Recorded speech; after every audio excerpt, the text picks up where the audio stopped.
Bom, a gente está acompanhando o vai e vem do preço do petróleo já há algumas semanas, no momento em que parecia que as ameaças de Putin não passariam disso mesmo, ameaças, o barril caiu a casa dos $90 e hoje passou de $110. E parece ser só o começo, né, Juliana? Bom dia para você.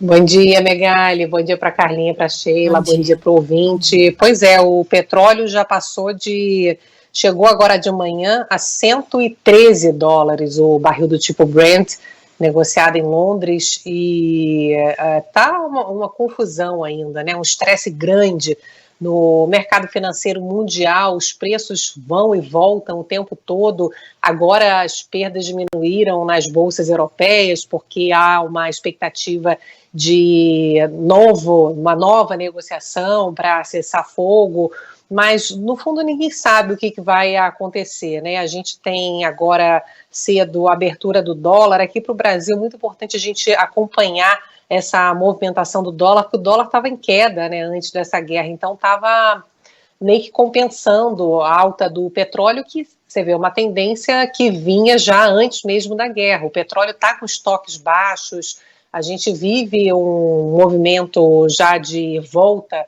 do pós-pandemia que encareceu muito o custo de energia, mas pelo menos a gente tinha o dólar em queda que dava uma contrabalançada, né? Agora de manhã a gente está aqui ainda aguardando o início das negociações aqui depois do feriado, mas a gente tem uma tendência de dólar em alta aqui no Brasil, dólar em alta no mundo, porque a moeda forte em momentos de tensão acaba subindo.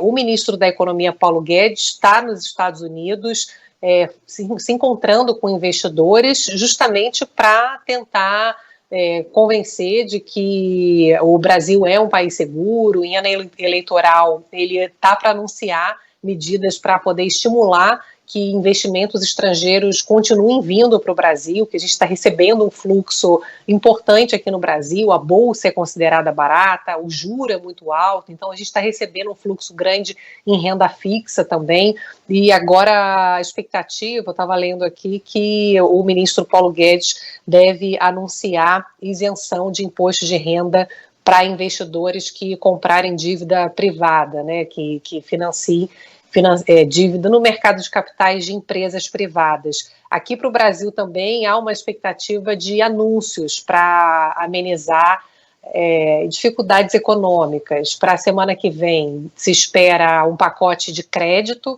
para micro e pequenas empresas, reedição de algumas linhas de crédito, como o Pronamp, por exemplo, né, que ajudou bastante pequenas empresas durante a crise, e também há uma expectativa, o ministro da Economia já falou sobre isso, de que os brasileiros possam usar o fundo de garantia, o FGTS, para poder fazer saques que seriam de até R$1.000. Então, medidas para tentar amenizar toda essa pressão inflacionária, no momento em que a gente já tinha uma inflação alta e há um medo aí de que com dólar alto, petróleo em alta, a gente possa ter mais aumentos de combustíveis, e aquela preocupação que a gente conversou semana passada, né, que o combustível também pode encarecer fertilizantes que vêm da Rússia e estão com preços caros porque são componentes do gás, que é componente por conta disso também de petróleo, e encarecimento também de preços de alimentos. A gente falou de trigo aqui semana passada, soja, milho, e todo o impacto que isso tem nas cadeias produtivas de carne também.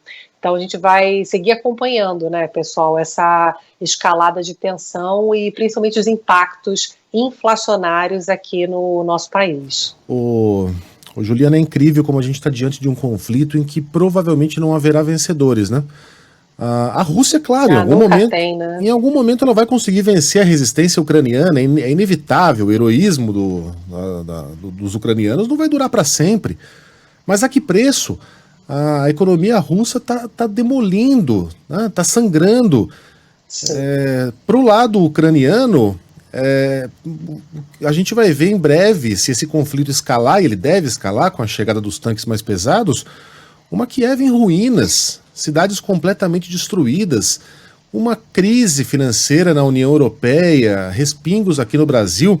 O Norman Angell publicou num livro do começo do século passado, que inclusive é citado hoje pelo Paul Krugman, num artigo do New York Times, no livro A Grande Ilusão, a posição de que as guerras àquela altura haviam se tornado obsoletas. Veja, não é que as guerras não ocorreriam mais, como ocorreram, mas que elas não mais beneficiariam os seus protagonistas e os seus causadores. Porque as guerras tornaram países muito ricos, né? Os espanhóis, quando tomaram as terras dos incas, dos astecas, os romanos, né? com as suas incursões, se tornaram riquíssimos. Mas a partir do século XX isso não mais aconteceu. A Europa não melhorou com a Primeira Guerra, com a Segunda Guerra, a Alemanha muito menos. Os Estados Unidos, com as suas incursões, só coletaram prejuízos. Sim, os Estados Unidos foram vencedores incidentais, especialmente da Segunda Guerra, e fizeram muito dinheiro com isso, mas foram exatamente isso, vencedores incidentais. Não eram protagonistas da guerra, não foram eles que desencadearam esses conflitos.